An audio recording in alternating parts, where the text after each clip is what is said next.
Hello guys, म चाहिँ आज बेघर आइपुगेकी छु। चिटिक्क परेर हेर्नु म कति राम्रो भइरहेछु र तपाईहरुलाई बेघरको पसेको गेट देखाउँदैछु। म पस्छु, हाम्रो फ्यामिली मेम्बरहरु सबैलाई देखाउँछु। तपाईहरु हेरिराख्नु, लास्टसम्म हेर्नु। यो चाहिँ हाम्रो बेघर हो। वाउ, भोलि कसर बटाल्नको लागि यहाँ रेडी हुँदै रहेछ। सो यहाँ हेर्न सक्नुहुन्छ, यहाँ भोलिको लागि तयारी हुँदैछ। यो चाहिँ मेरो दादाको छ, यो चाहिँ एकको दादा हो र यो चाहिँ मेरो छिट्टो एकदम एक नम्बरको छिट्टो दादा। यो मेरो माइली दिदी, मेरो काका। र यता देखाउँदैछु तपाईहरुलाई देखाउँदैछु।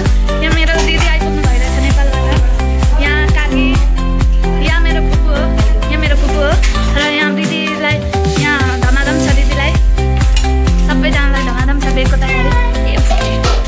बुनुहरू यहाँ बेको लागि। यहाँ हाम्रै लाटी छिन्, लाटी सबसे भन्दा हाई गर, हाई गर।